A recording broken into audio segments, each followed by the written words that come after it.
Hello, everyone, and welcome to another episode of the 8-Bit Adventures podcast, bringing you the latest and greatest geeky news of the week. I am your host, Sean Hayes, and this evening we have it's going to be an Eternals spoiler cast. So I'm going to be talking about the Eternals, Marvel's Eternals, during our deep dive, doing a review of that. So if you haven't seen the movie yet and you care about spoilers, you might want to skip that segment.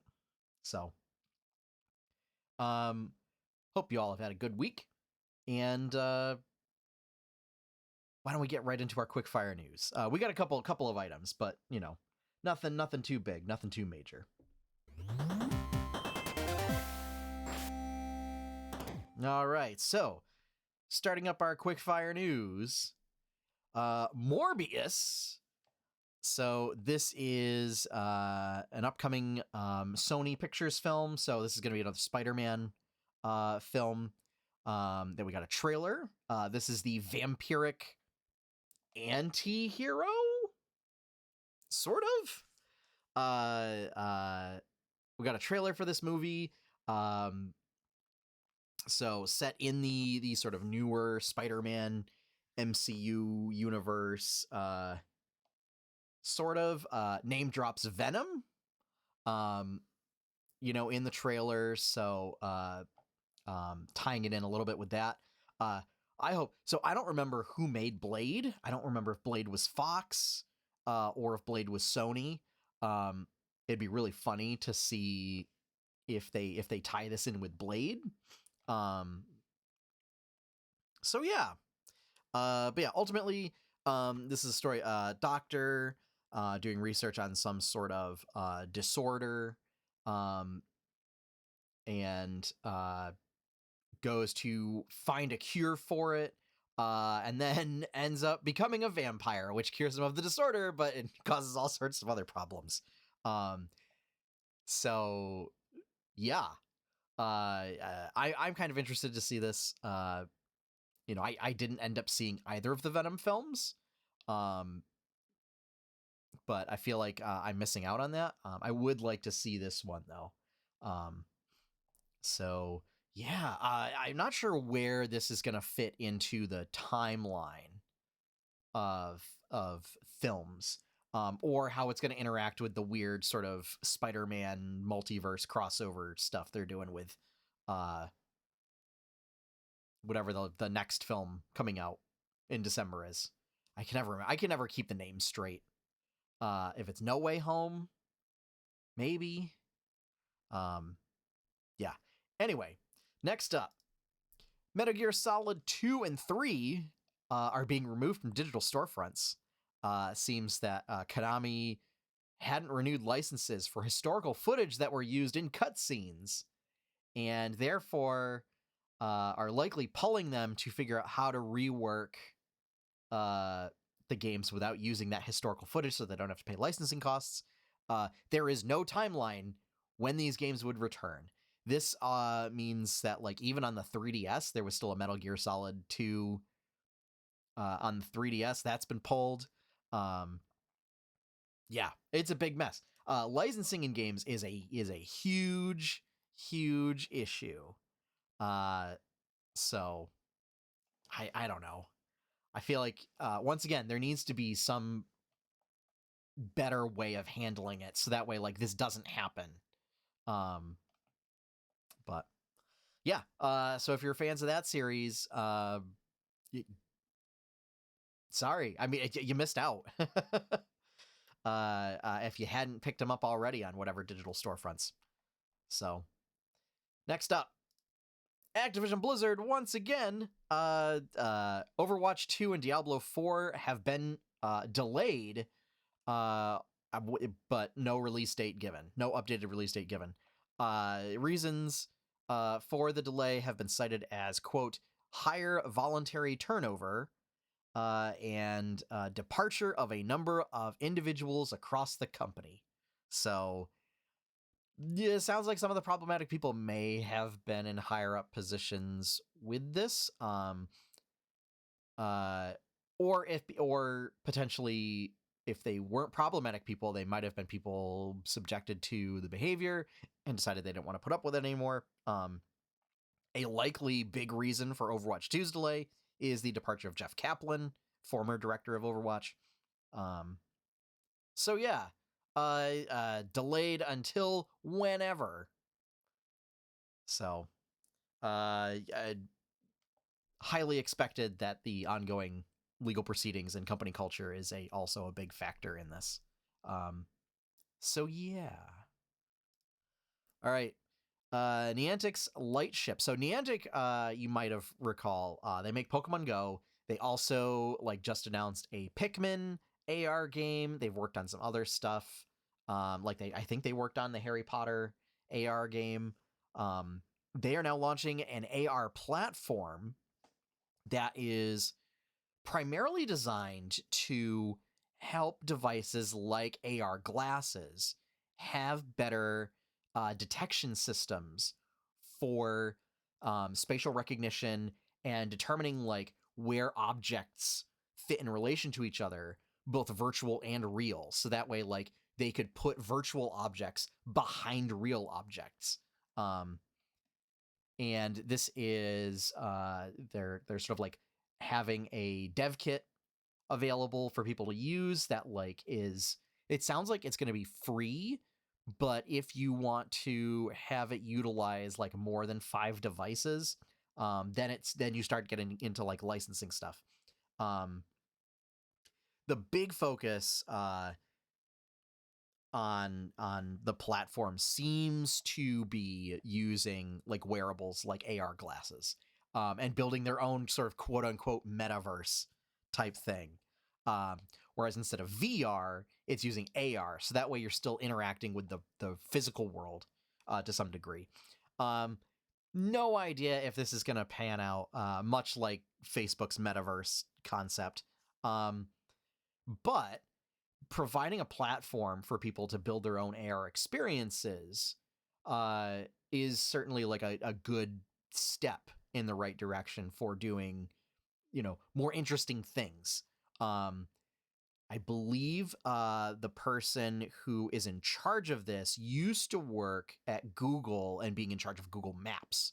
So that provides some interesting crossover there. So yeah, we'll have to see what comes out of this. I had recently thought that Niantic sent out an email of oh, claim your username, and I thought oh, maybe when I first heard the news of launching a platform, a unified platform, I thought oh, that's what that is. This thing's totally different. So yeah. Excuse me. Last bit of news. Another delay. So the Steam Deck delayed until February 2022 due to global supply chain issues. So unfortunately, Valve also falling victim to global supply chain problems. It's entirely possible that these are stuck on a boat somewhere, much like everything else. So I did hear there was a bill passed to help try and help alleviate some of those problems.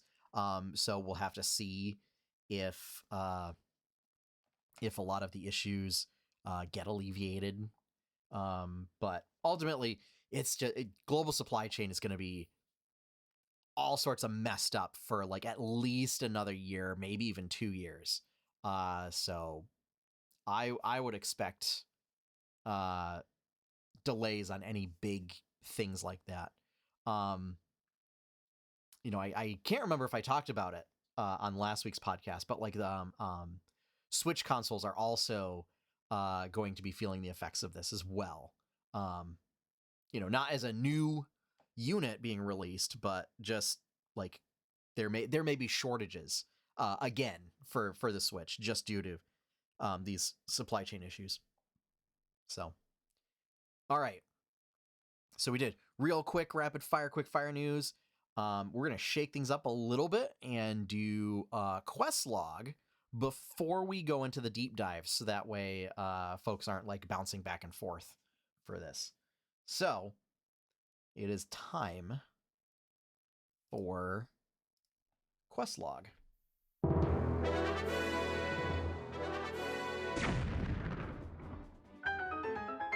All right. So this is going to be just a really quick update.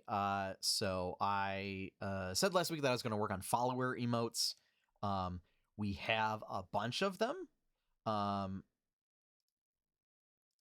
a bunch of them now, namely three out of 5. So Speedy and Monty emotes, as well as a fish emote for whenever I talk about fishing minigames. So I basically I got to finish them up. I have 2 more slots, so just working on 2 more follower emotes for Twitch. As a reminder, what these are they are emotes that you have access to if you are a follower on the channel. You don't have to be a subscriber. The catch is that they can only be used on this channel. You don't get to use them elsewhere. So trying to think of some other ideas. There might be like a lurk one, but ultimately I want to get those 2 done. So the brainstorming and the actual producing of them, getting them to look nice at low size, at such small sizes. This yeah, I feel like giving myself a week to do it would be good. So yeah, ultimately didn't get it done last week, but we're gonna work to get that done this week. So all right, we got quest log done, we got quickfire news done. Now it's time for the main event.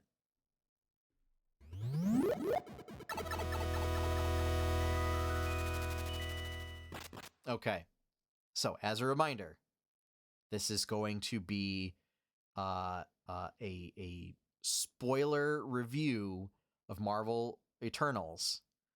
So this is your final warning that if you care about spoilers, earmuffs, or you might want to bounce out now and come back later. Okay, now that we got that, so I went to see Eternals over the weekend. I had a great time. I actually really enjoyed the film. I do think there are some weaknesses that it has, just in terms of like pacing and storytelling and stuff. That's it. All around, I really enjoyed it. I thought the effects were really good. A lot of the visuals were very nice. I think it introduced a lot of interesting concepts. One of the weaknesses that I think that it had was that it didn't necessarily, because it's an ensemble cast and because it's meant to deal with something like it's meant to deal with a plot that's happening in the modern day, it doesn't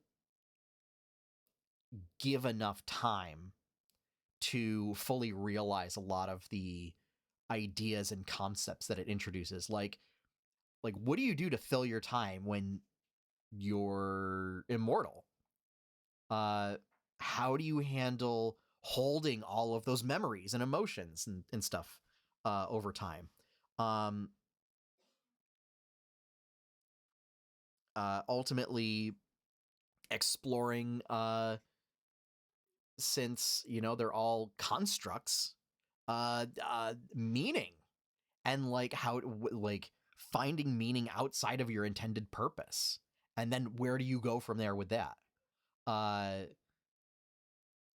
With Sprite, that you were constructed in the body of a child, and how do you deal with being immortal but a child, like being a like, and that's something that like other films have done, have explored a little bit. I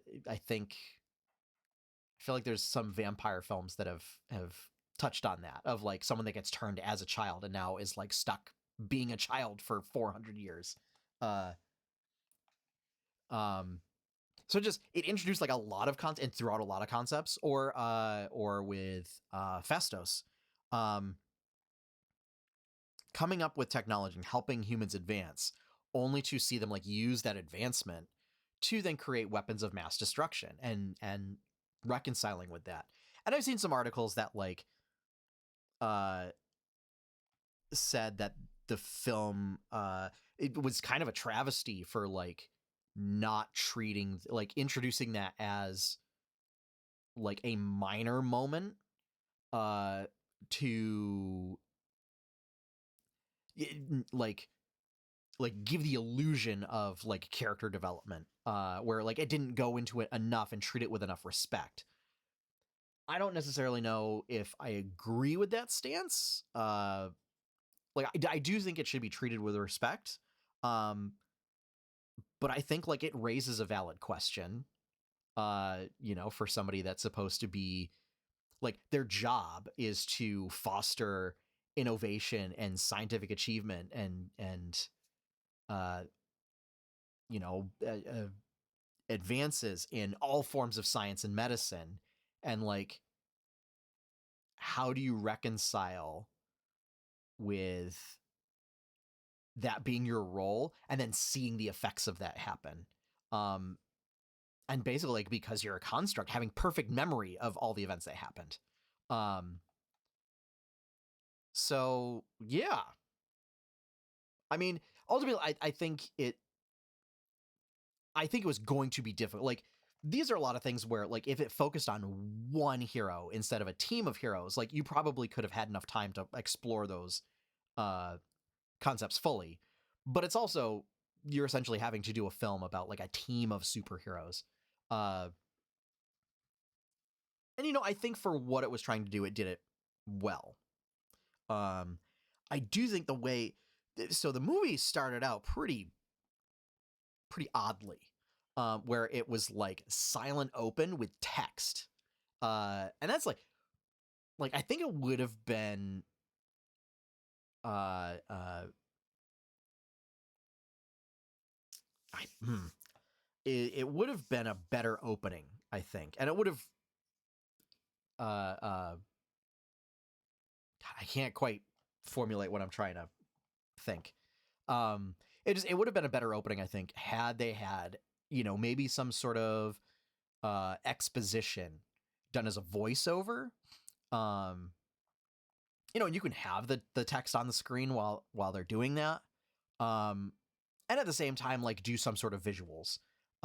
It seemed just really weird to just have it be text, like almost a text crawl. And it's like, the only movie that can get away with doing that is Star Wars. And even then, like, it's a bit of a trope at this point. Like, you kind of have to do it. Um, and it seemed weird. And like, there was no music, there was no sound. It was like, I don't know. It was a little jarring. Um, and then like, they kept jumping back to do flashbacks, and I feel like it might have been better to, instead of to keep jumping back, like back and forth, to have like a flashback sequence where they go in order chronologically, and then come back to the modern day, instead of like keep jumping back to different periods of history.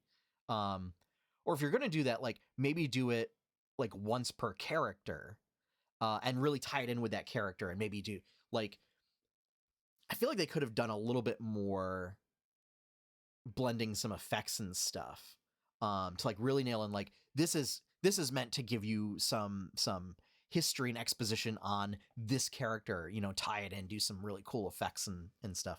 uh I don't know, I think, like, it's tough because other Marvel films specifically have done this a little bit better. um I'm thinking of just like when they do sort of exposition in like Ant-Man, like, that is top notch. And when they've been able to go back to that and really play it up and everything, and do sort of the narrating what other people are saying, but it's the main person, the person telling the story, like, they're inserting his voice into like everything that the other people are saying. They're doing really exaggerated expressions. Like, I think that is much more effective. That's the word I was looking for. With the opening. Um, but I think it's a minor flaw. I think all in all, the story still gets its point across and it still moves forward. I was a little concerned that we were going to get into some really weird, like ancient aliens type stuff. That's a trope that does not feel good anymore. But I think so with the overall plot of the movie, I think it actually handles that trope well. And it doesn't get into that a bit. Like, it's not like they're coming down and they're like placing pyramids down and whatever, or teaching people how to build pyramids, so much as like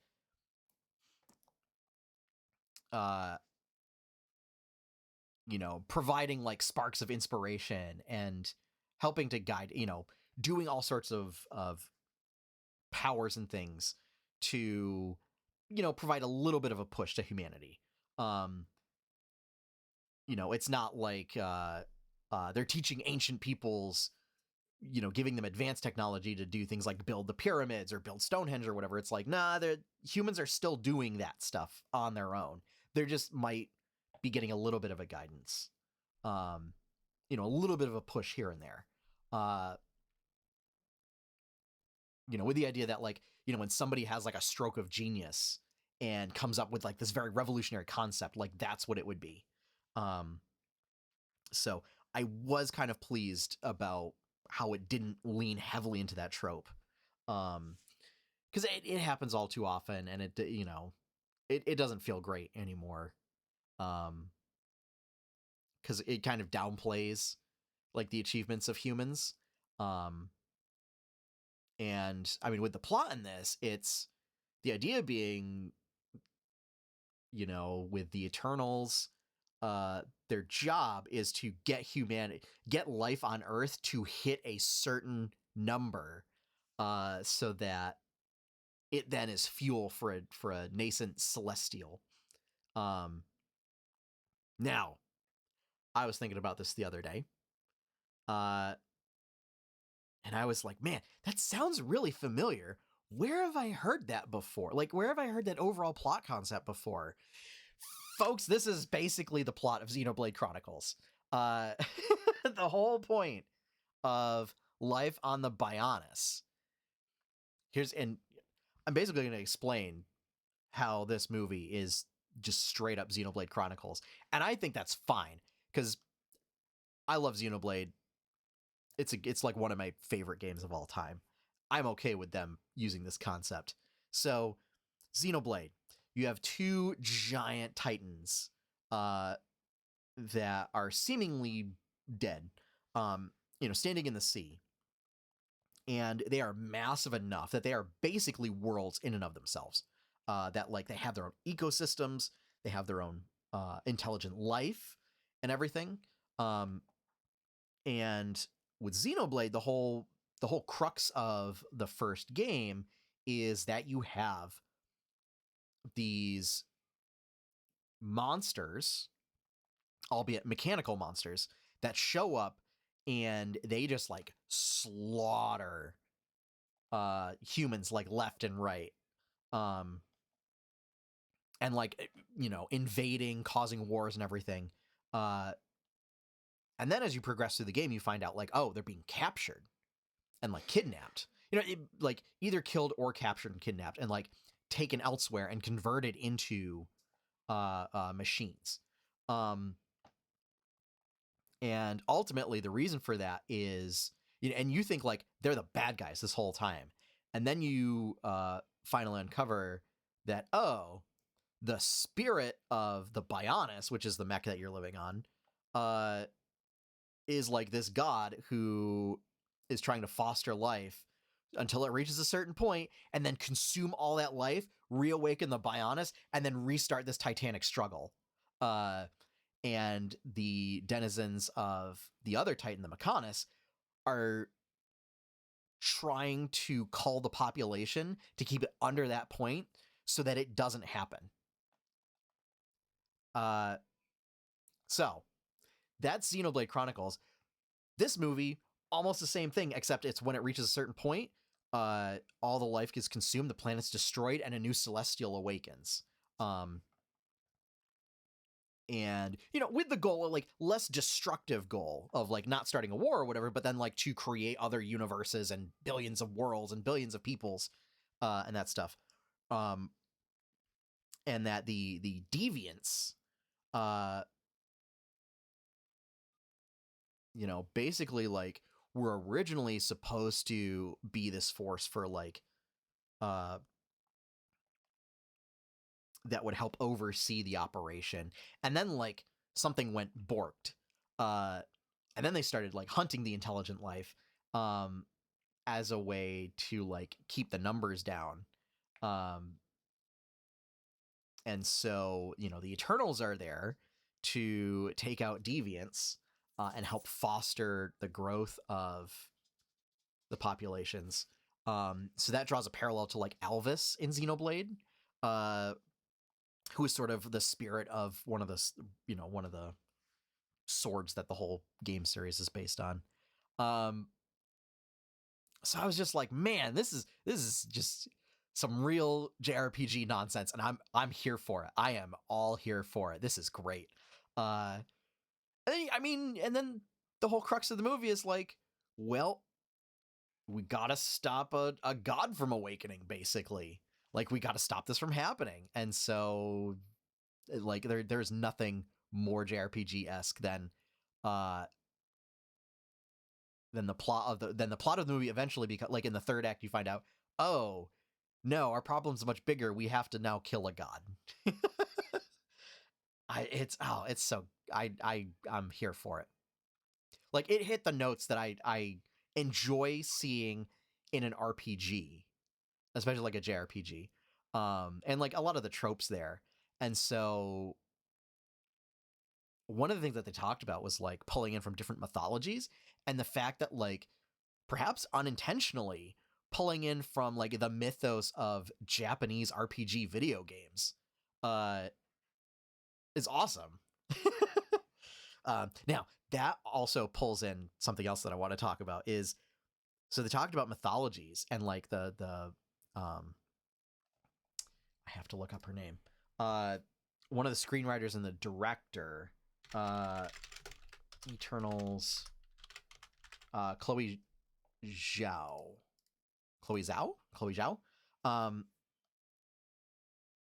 How they wanted to pull in not just like ancient mythologies, but also modern mythologies.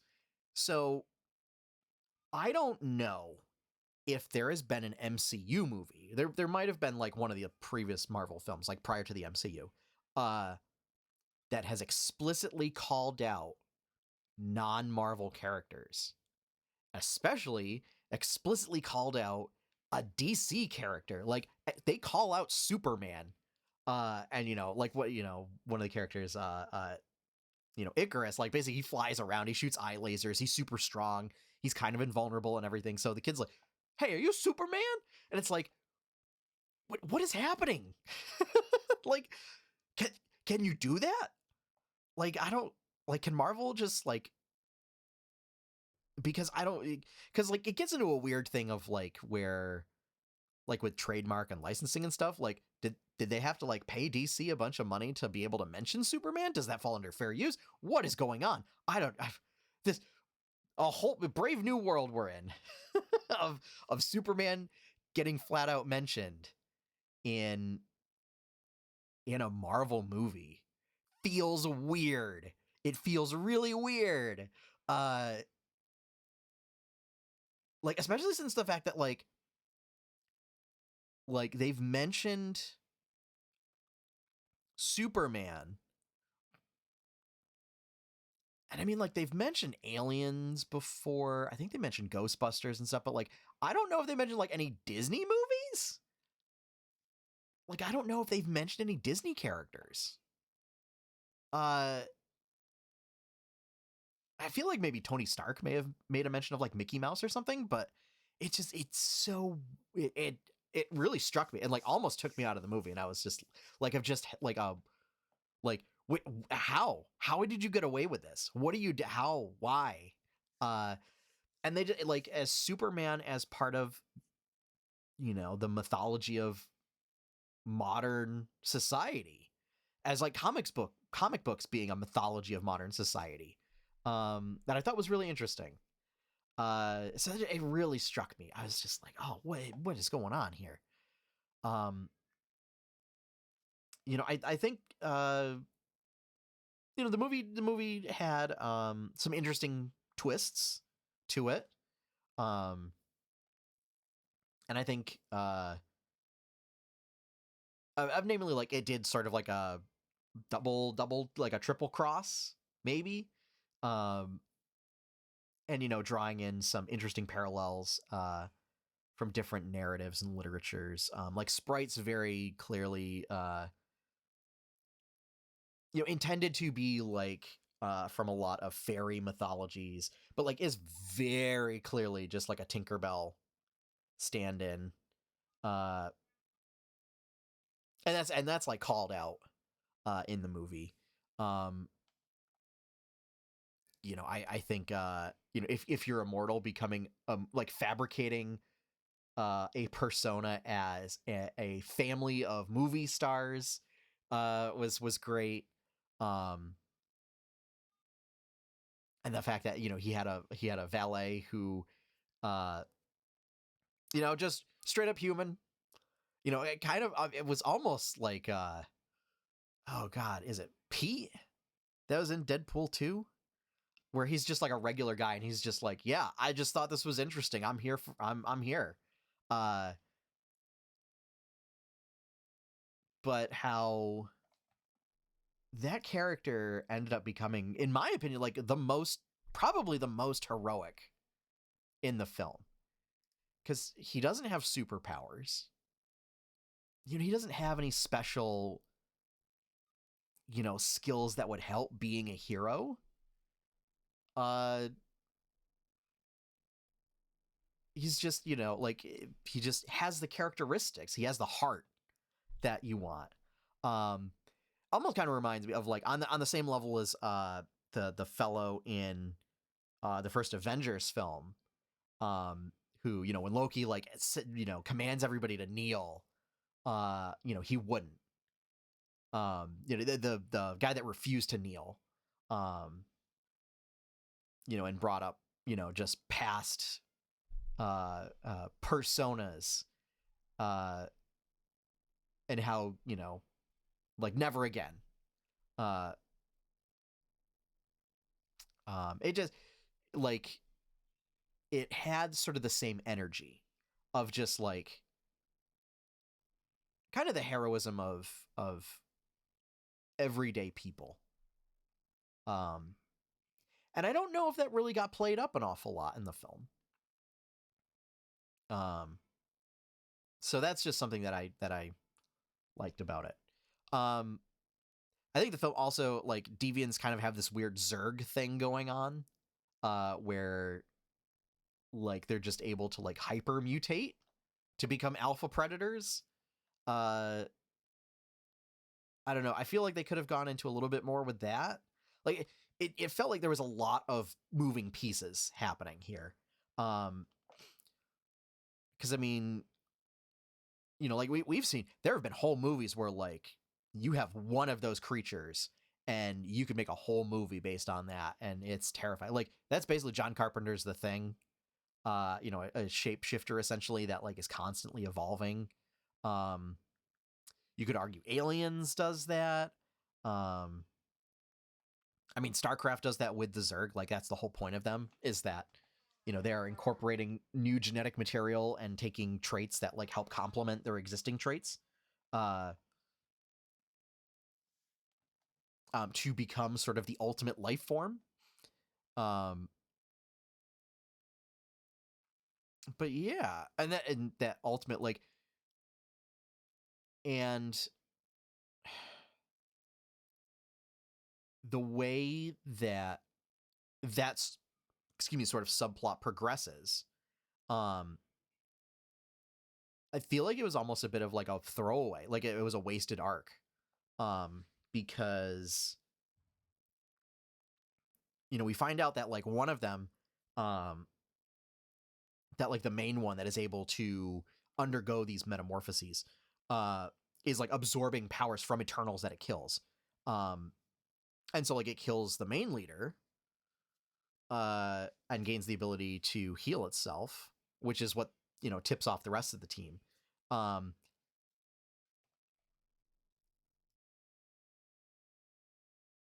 Then it kills off Gilgamesh, which I did not enjoy. Gilgamesh was a great character. Very sad to see him get killed off. And like they didn't even do that much character building up until that point. But it was the character building that they did was really effective for Gilgamesh specifically. Like there were other characters where it was like kind of but they were really effective at even just providing what little characterization they did. But like also then like absorbed their memories too. And then became like humanoid instead of being like a bestial type creature. And then started to be able to communicate and everything. So I was hoping there'd be a little bit more there of like, maybe then they have to work together, that they've both been sort of duped by Celestials, and that maybe they can team up, essentially like the teaming up with your enemy to defeat a greater enemy sort of a thing, to prevent Tiamat from awakening. But ultimately it just turned into a revenge arc, and then he just got like completely killed off. So I thought that was a little disappointing, that there could have been more there. But again, it was like another idea that could have been really great that they didn't have time to flesh out. So I feel like, maybe if they had pulled back a bit on the ensemble cast, maybe they could have fleshed out some of these ideas a bit more. Because I mean, even in Guardians of the Galaxy, you had a cast of 5 people, and I felt like they did a better job at introducing characterizations and, sort of concepts with each character, and like interesting questions with each character. Did a better job. That said, I mean, I don't think this is a particularly bad movie. I don't think it certainly warrants the absolute tearing down that it's sort of getting among critics and stuff. I think there's other movies in the MCU that aren't as great. And here's the thing, like, it's still an MCU movie, so like the bar's set much higher. It's basically like my bar is, for it to be a truly outstanding film, like how does it rank against Thor Ragnarok? And that's a little unfair. But I would say this movie's nowhere. This is not a Thor Ragnarok film, but you could do a lot worse. Like I think this is better than Age of Ultron. Possibly better than Iron Man 2. But maybe, and probably Iron Man 3 as well. And I think Iron Man 3 has great moments. But I think the whole overarching plot of that is a bit convoluted. And then, just got completely like with Shang-Chi, they poked fun at it. So yeah. And then we got two stingers, two credit sequences, where they introduce, 2 more characters, and one of them being, I can't remember, like one of them's like a satyr, and I can't remember his name. The other one being Star Fox. So now once again, it's like so this is starting to get into Marvel characters that I have no knowledge of. So I'm like, what's going on? Like, are we pulling Nintendo in here now? Like, he doesn't look anything like Fox McCloud. Like, what's going on here? But this is like another it's weird in that, like, he's an Eternal, but he's Thanos' brother. So then it becomes a question of, like, are there different definitions of what an Eternal is? Because, like, was Thanos an Eternal? Like, was Thanos constructed? Like, this brings up so many questions. And then the other trailer we got was so Kit Harington's character, minor character in the film. Guy's name is Dave. And, you know, we think that he's just sort of like a throwaway character, that he's, you know, the love interest of one of the Eternals, of Circe. You know, that they eventually, like, reconcile at the end and stuff. But then it turns out he's got some complicated family history, and, like, he goes back to his estate after the events of the film.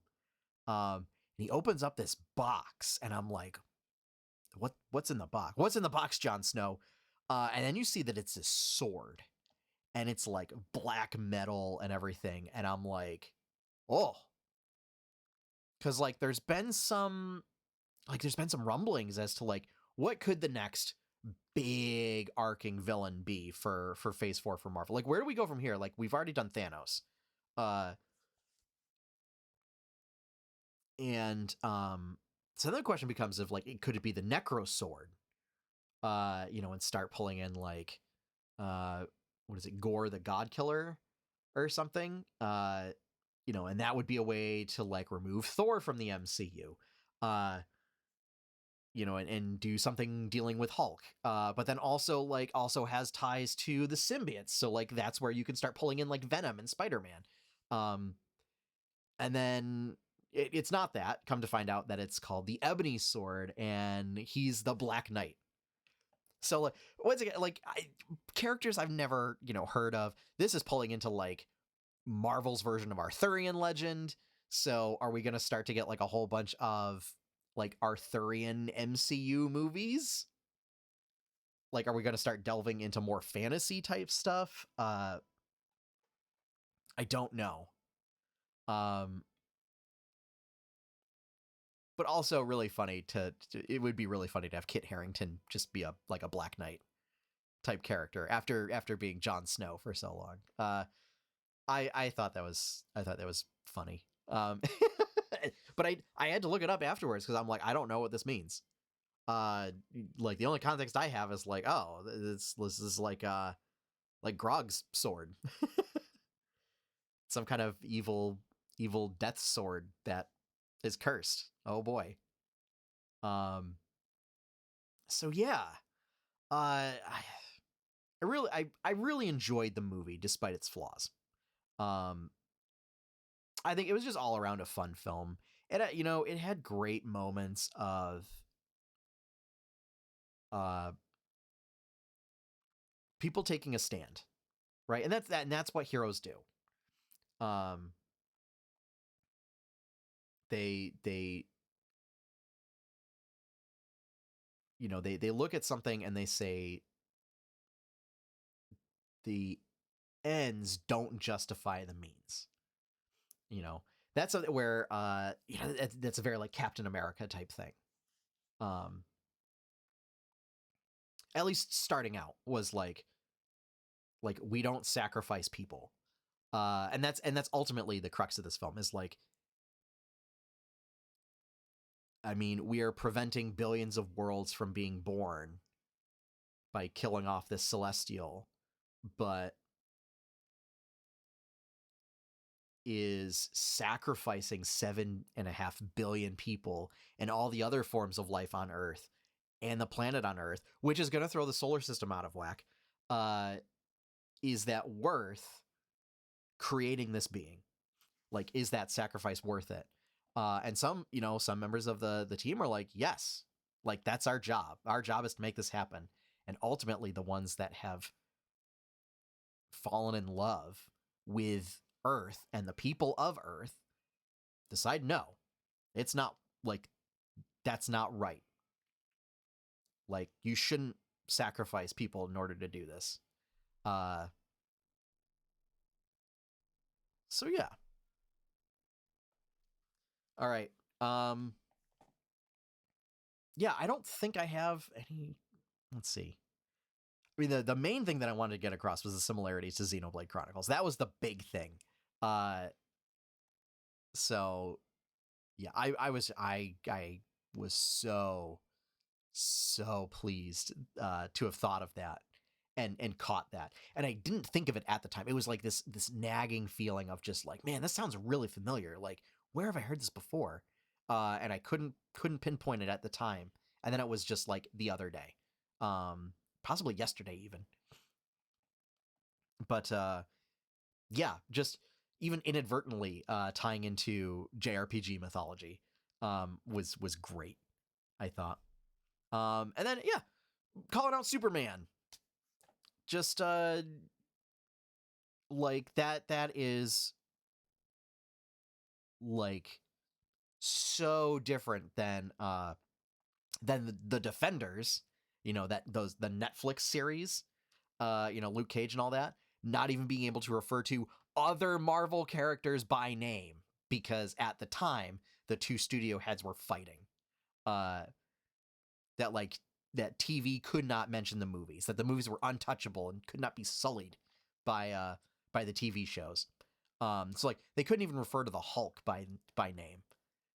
So to go from there to now, I mean, we're referring to like the biggest competitor. I thought, oh, that's great. Who knows? Maybe sometime down the line, as unlikely as it is, you get a crossover. I don't think it'll ever happen, but like, how wild would that be? Is to have Superman show up? I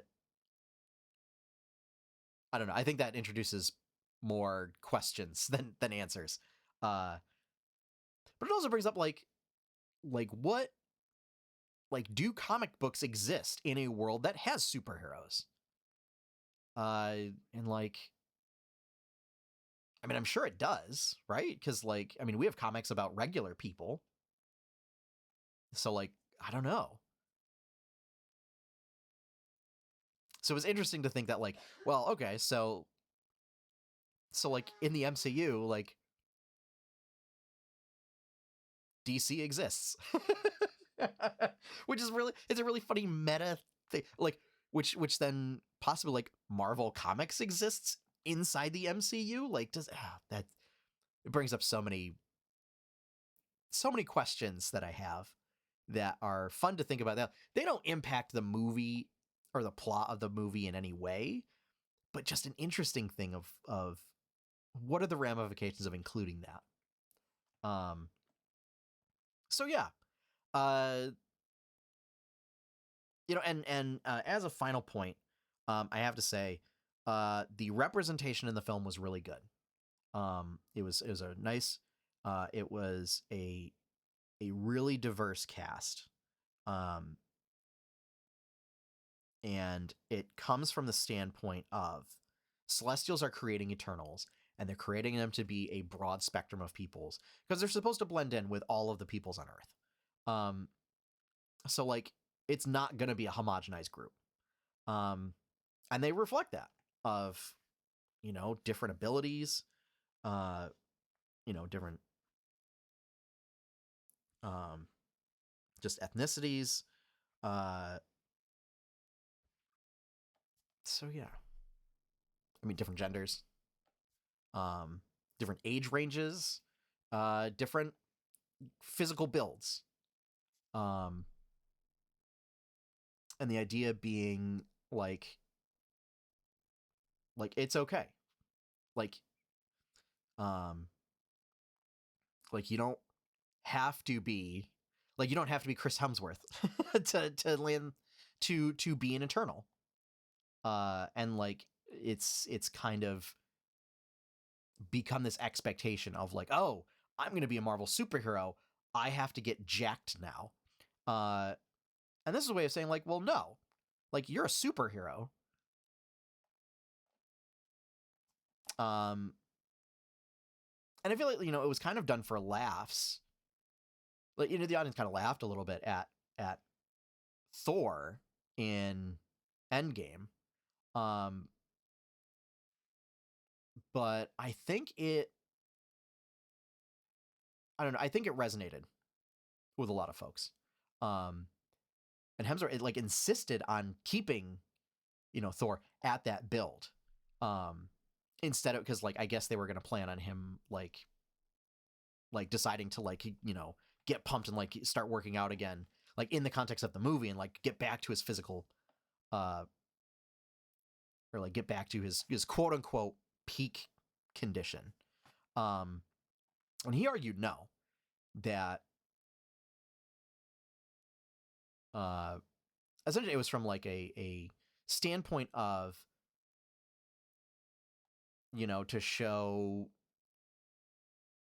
I don't know how to describe it. Just, that you don't have to be. Like if you're a superhero, you're a superhero. Or you're just a hero. But yeah. Anyway, I'll end that on that confusing note. But ultimately, yeah, I thought the film was great. Just a couple of technical flaws, I think, here and there. But it was enjoyable. And that's ultimately, at the end of the day, for Marvel movies, like that's why we go watch them. And I mean, there's the argument to be made about like whether it's high art, low art, or whatever. At the end of the day, okay,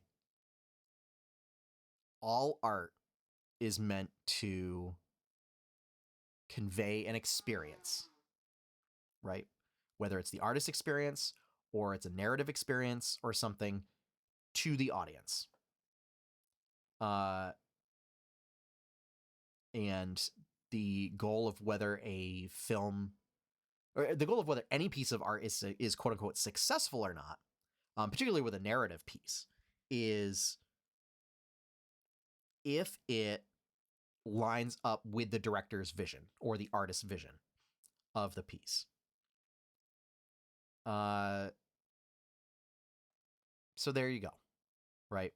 And it can have many different intentions of what it is supposed to do.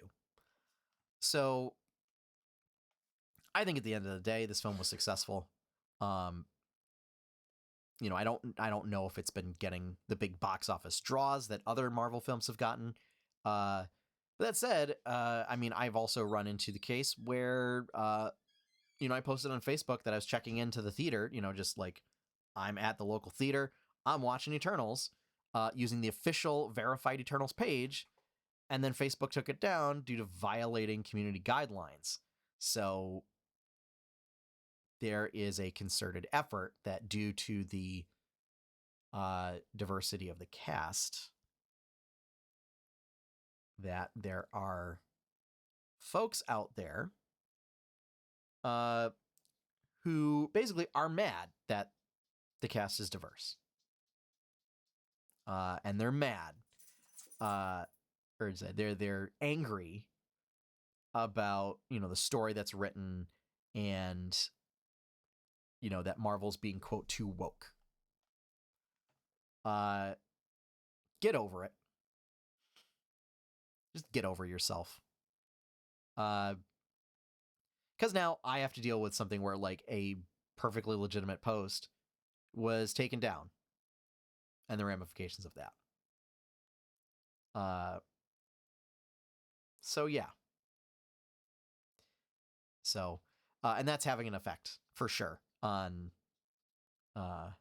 like the reviews, because there are a lot of critics that fall under that category that are somehow being given voice, as legitimate voices, and voicing what end up being totally illegitimate concerns, and reactions from the movie, because they're pushing an agenda as opposed to actually reviewing the film.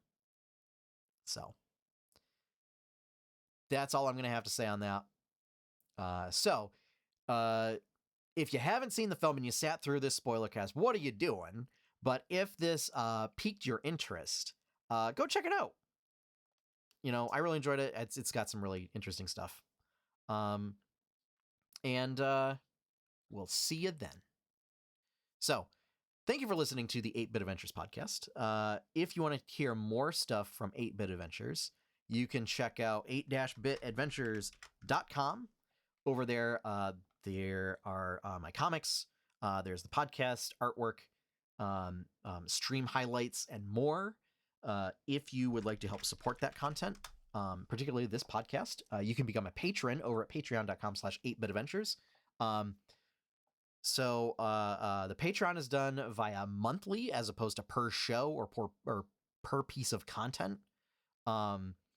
So you can become a patron for as little as $1 a month. That helps support the comic and the podcast, as well as the streams for a little, as you know, to a certain extent. But patrons get early access to the 8-Bit Adventures comic, and special exclusive access to other content. And finally, our opening theme is One Up by Professor Shy Guy. You can find his work over at professorshyguy.bandcamp.com. So yeah, that's it. We're done. That's it. Show's over. We don't have multiple stingers like the Eternals does. So until next time, have fun, happy gaming, and enjoy your pie cake.